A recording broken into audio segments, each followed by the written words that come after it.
Hi there! We are Alliance for Peace and Justice.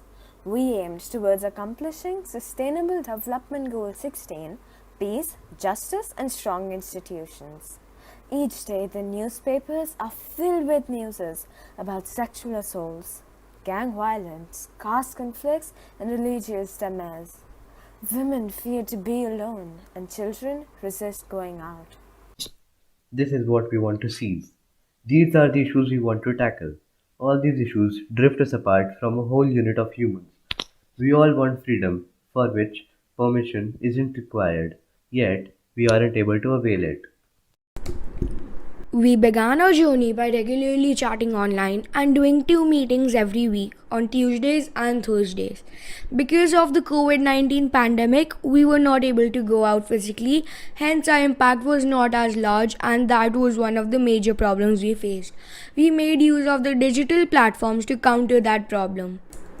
We divided the work equally between all six hard-working members of our group and accomplished a lot of work. After a couple of months, we started meeting more frequently and increased our work level. Many obstacles confined our process, especially time constraints. However, we figured out how to face them. Our group created various posters promoting SDG 16 and persuading people to adhere to the targets under the same. We prepared 2 videos describing ourselves, our aspirations, and objectives. We also designed an animation elaborating on peace, justice, and strong institutions. Our inquisitiveness to know our society made us interview a few respectable lawyers. To reach the youth, we created a survey to understand their opinions on SDG 16 and the community. To get more people aware of the same, we drafted an article on SDG 16 which was published in our school magazine with numerous viewers. So, we have discovered our capabilities and have been able to communicate online. We inculcated 21st century skills which include collaboration, critical thinking, communication, citizenship, creativity, and character education. We want our world to flourish in all possible ways, and we will strive to our greatest strengths to achieve it. We are one world, one people.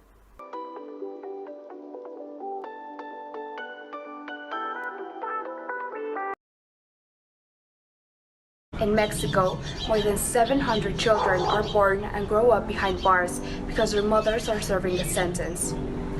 For years, these children have been invisible to the eyes of our country, our government, and our societies.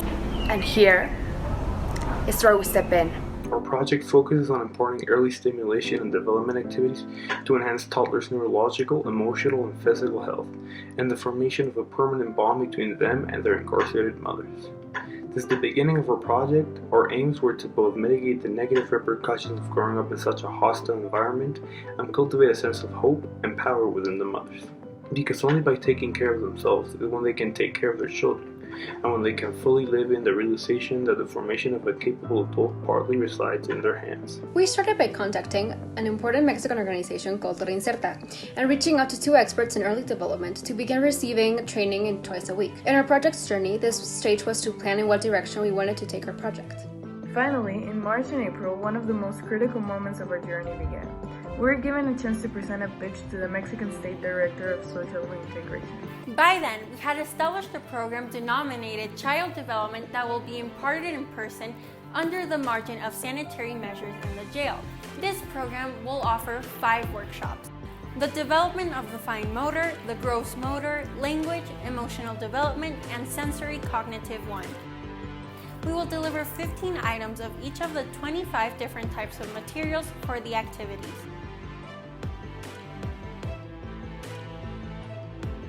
So, after 30 hours of training in early development and preparing materials, 4 hours of meetings with lawyers and the organization Reinserta, 24 hours of team meetings and a webinar giving to our school community, and 3 hours of launching a campaign in social media, we received approval to enter and work in the Mexican prison of Santiaguito in May of this year. We grew proud with satisfaction, but also grew full of new ideas and plans.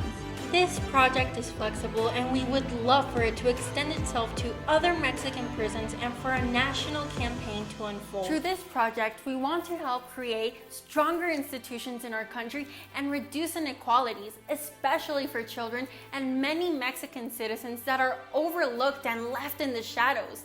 It is critical to raise awareness and reduce stigmatization so these children can be the authors of a future of their own, rather than being held down by where they came from and what they were given.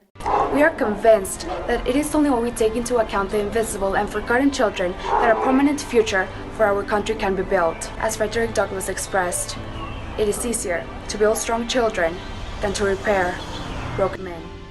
And this is only the beginning of our journey.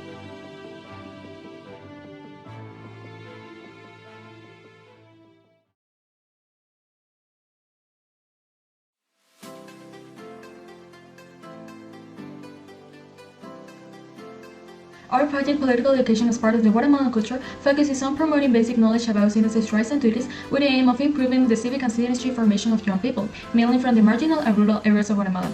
To achieve this, we make sure entertaining and informative podcasts where we cover the essential topics for the formation of citizens. We work in partnership with Guatemalan radio institutions such as Radio Sónica, Radio Quesada, and Institución Guatemalteca de Educación Radiofónica, who donated space and time in the radio stations for us to broadcast our podcast. Sustainable Development Goals. We are basing our project in the Sustainable Development Goals number 4, Quality Education, since we are helping to improve the public education in Guatemala, cultivating knowledge of civics and politics, as well as goal number 16, Peace, Justice, and Strong Institutions. This base of citizenship we are giving to the students will allow them to lead the country of Guatemala to a brighter future, creating more responsible and effective institutions and a more solid and peaceful society. For the development of our project, we conducted a survey of 30 young people from rural and marginal areas of Guatemala. When the people surveyed, 30% of teenagers declared that they have not received civics or citizenship classes at school. 3.3% didn't know the rights, and about 50% didn't know about the laws or the Constitution of Guatemala. Therefore, we shared a podcast with them, and after they have listened to the mini courses, 85.7% said to be more confident about their civic knowledge of their rights, and 100% of them answered that they feel more prepared and informed citizens. Thanks to our partnership with national radios, we were able to further expand the project at a national level. With Radio Quesada, we were able to broadcast our podcast in the department of Jutiapa, from which approximately 14,000 people listen to them. Radio Sónica helped us with the reproduction of our podcast on the departments of Guatemala City and Zacatepeques, with an audience of approximately 1,057,406 people.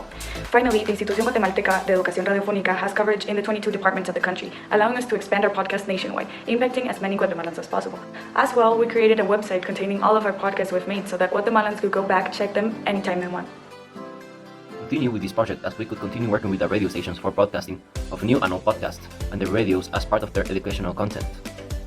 I learned a lot about teamwork and its importance to develop a project. I also acquired the skills of leadership, cooperation, organization, and teamwork. This was a very enriching project.